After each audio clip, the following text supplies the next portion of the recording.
Back in August 2019, I was asked to make a photo exhibition, and in addition to that I was asked to show a film and give a little speech at the Norwegian film festival in Haugesund, Amanda. Naturally, this was an opportunity for me I couldn't pass up, so I got to work, shelving all other projects for a later date. This is why I have been so quiet this summer.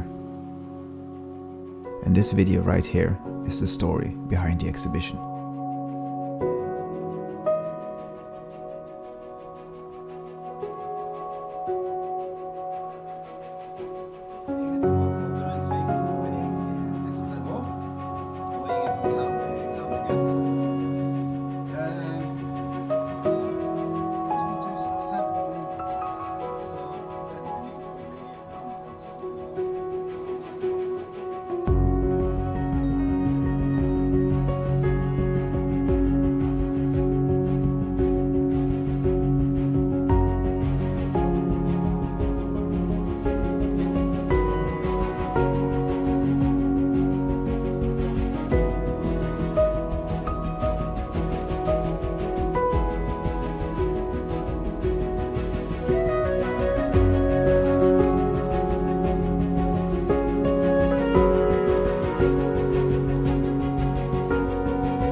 Hello everybody, good morning and a warm welcome to my photo exhibition here at Scandic in Haugesund.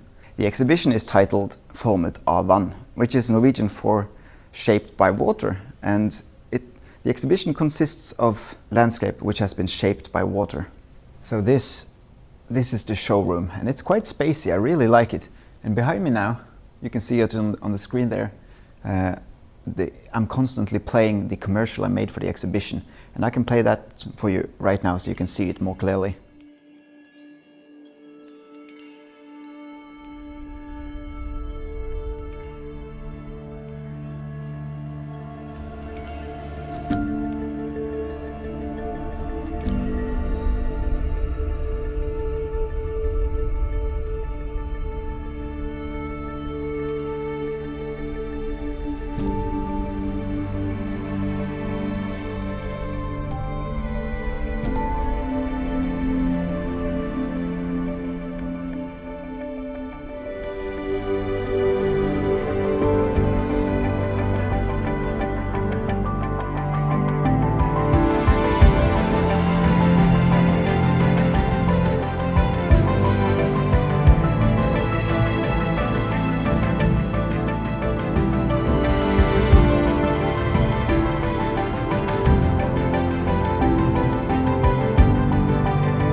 So I made that, and that's constantly running in the background. And I usually play some music as well.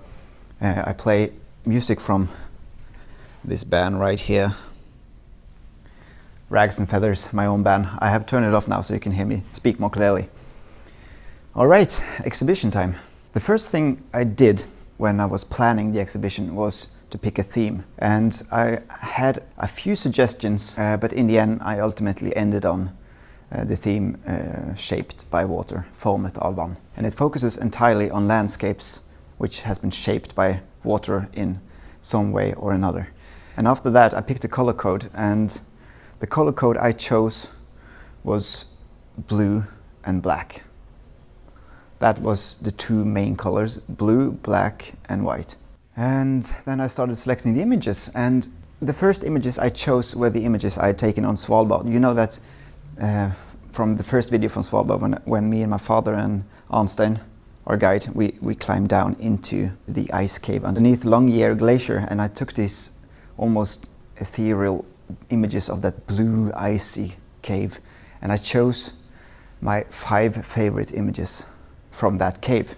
You know, the island where I live, on the west side of that island, the stone is very soft, so the waves and the ocean are creating these beautiful curves. And on the east side of the island, the stone is more rugged, more shaped, more chipped.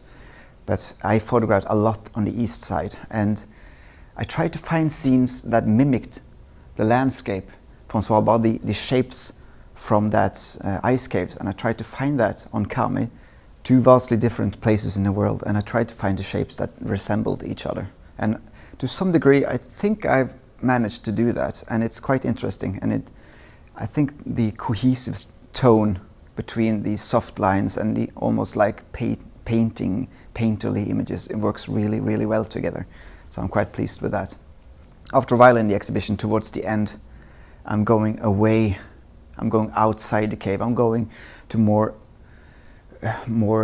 glacier-like ice, more rugged, more chipped, and I'm including some of my favorite images with the moon over the glacier and one from Lofoten, and in the end it's maybe the most commercial image of the panorama from Bondhusvatnet, which I featured in episode right there. I think you can see how I took that image.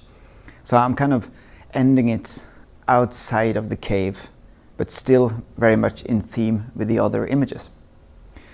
And the feedback which I've gotten so far has been really well. People respond really positive to what I'm trying to convey with the shapes, which kind of has this red thread throughout the exhibition. And it's been really, really fun putting it together, but also quite frustrating because, you know, when you choose a color code, you immediately discard a lot of images that you would really like to have in the exhibition, but it doesn't really necessarily work together with the other images. So you have to think about that. And in the beginning, it was kind of hard, but after a while it felt quite liberating because you had this really strict rules for yourself that made it easier to kind of pick and choose, and you started to think about your next exhibition. And I have plans for that already. I almost picked the entire group of images for my next exhibition, maybe next year or 2 years from now. And I know what I want to say with that one as well. So I almost made 2 exhibitions in one. So right now my exhibition will stay open for 2.5 days more. And each night at 6 p.m. I'm playing the video Min dragetur Sæsnuten, the video I made for the film festival. I play that on the screen here, and people come and see it, and we talk about the photography, and we talk about photography techniques, we talk about the images, we talk about everything. It's really fun. I meet a lot of fun people this week, so it's nice to do something else for a change, because you're always out with the camera photographing and editing the images and videos and so forth. So this past month I've been working entirely with framing and printing and just thinking about new things about photography, some hands-on. You work a lot more with your hands, so it's been really rewarding for me, and I've quite enjoyed it.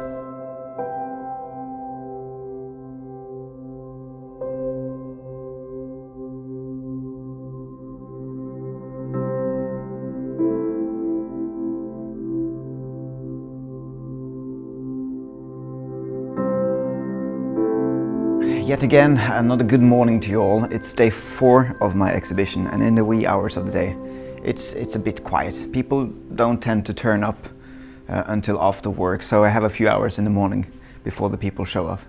And I thought I'm going to use those hours to talk a bit about the photographs I've selected for the exhibition.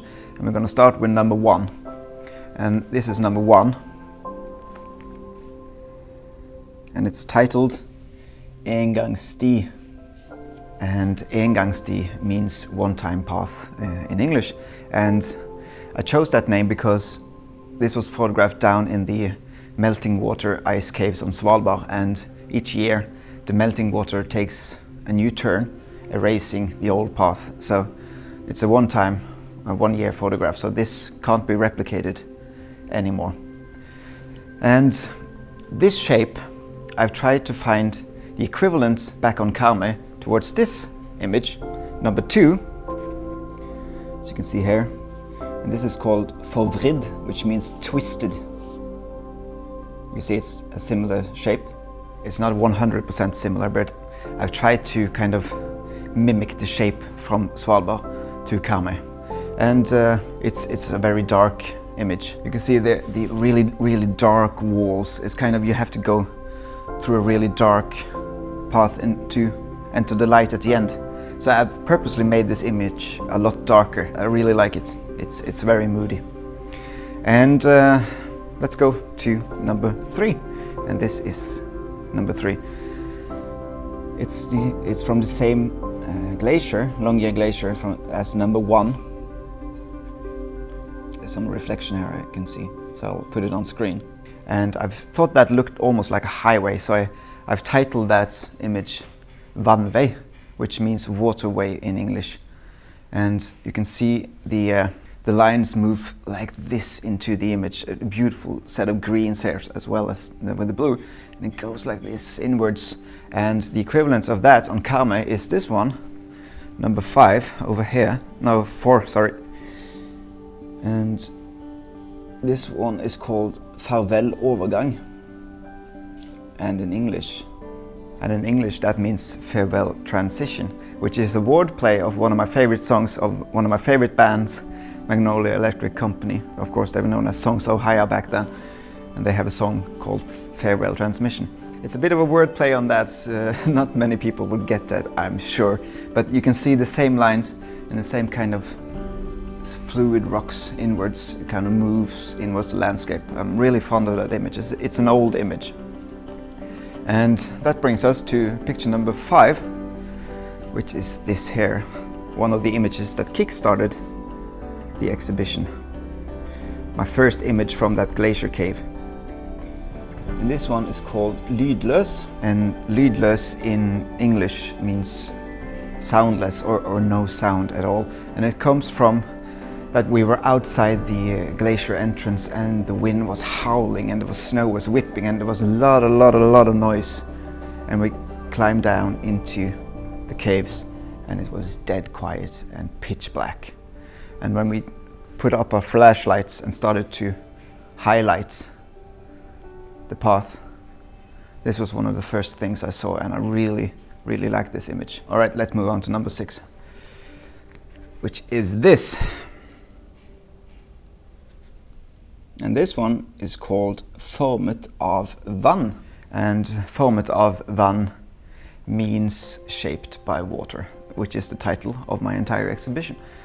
And you can see here that's number 5, this, or you can see it better here without reflection, has a bit of a mimic going on to this one right here, which is again the idea of the exhibition. The west side of 𝐂𝐚𝐬 has this different kind of geology than from the east side of the island where I live. So it's a much more shapeable stone than on the east side. So there are a lot of curves and water-shaped rocks down there, which is quite interesting. All right, number 7, where are you? Number 7 is this one, and this might be my favorite of the exhibition.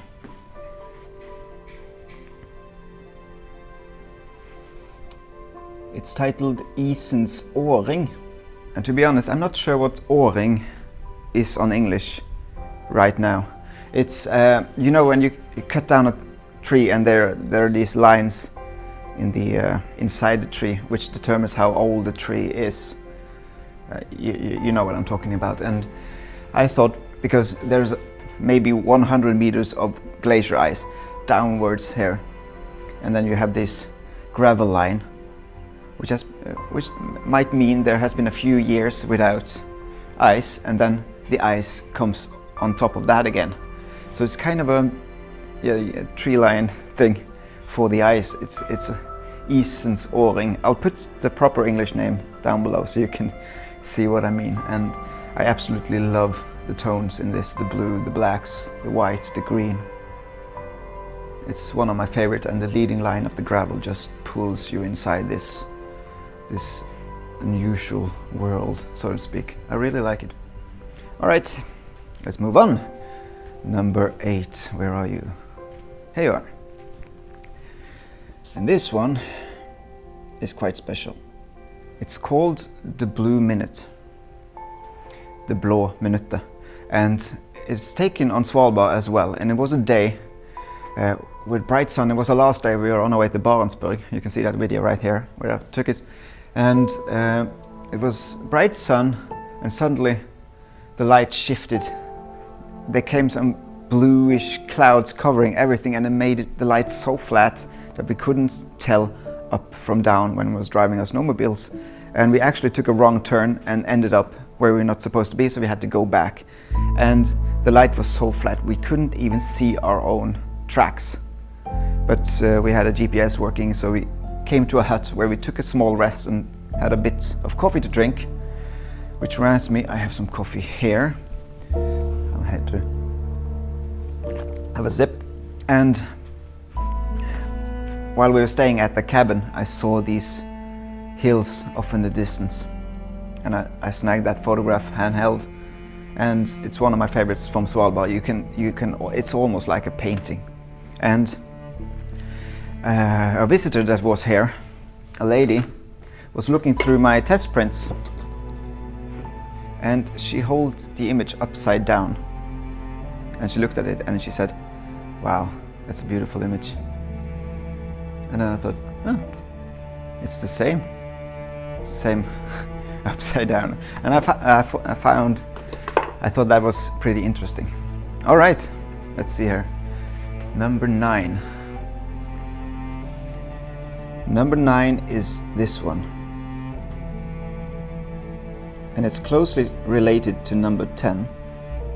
So I'm hoping that the person who bought this one also will buy this one, because they're quite related. It's called snöball, and snöball means snowball in English, and it's almost like somebody took a giant snowball and just hurled it at the wall, creating that splash here.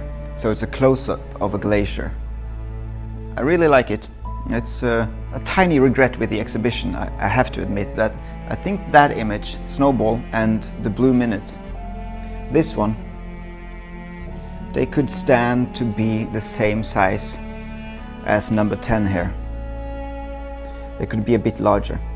And number 10 is one of my, how to put it, the right place at the right time image. It's called Fryst måne, which means frozen moon, and it came completely out of the blue. I was filming, you can see that video right here, I was filming the intro for my vlog, and I saw off in the distance, I saw this moon coming down, and I thought, this moon is going behind the glacier in approximately 1 minute. When the moon comes to an end in the morning, it moves really, really fast. So I just rushed down, and I grabbed the longest lens, and I managed to get 3 images, and 2 of them were blurry because of I was stressing and I was pressing the button, and it was a small camera shakiness. But this one came out really well, and I love it. It looks like a different planet almost. And my nephew was here yesterday looking through the exhibition, and he said, "It looks like Star Wars," he said. And that's he's completely right. It does look like something out of Star Wars. And yeah, number 11 right here. It's an image from Lofoten, earlier this year in February. It's called the 𝐔𝐿𝐴, which directly translates to the weeping mountain. I just like that image. All the lines, the cracked ice, the trees at the bottom that moves up, creating this curve with the lake, and the lines in the mountain and the clouds at the top. It's just a really beautiful scene. So I truly like this image. And the reason why it's called the Weeping Mountain is because it's during the melt, and it just looks like the whole mountain is just weeping. I like it a lot. And that's the penultimate image, and this one right here, this one is the finishing image of the exhibition. Number 12, and it's called 4 varianter av vann, which means 4 variations of water. And as many of you know, hello, there came a visitor. As many of you know, there are only 3 variations of water. It's ice, steam, and liquid water. And you can see here the liquid water and the snow and the clouds. But right up here, you also have the glacier. So I cheekily named it 4 variations of water. And that's my exhibition. Hope you liked it. All right.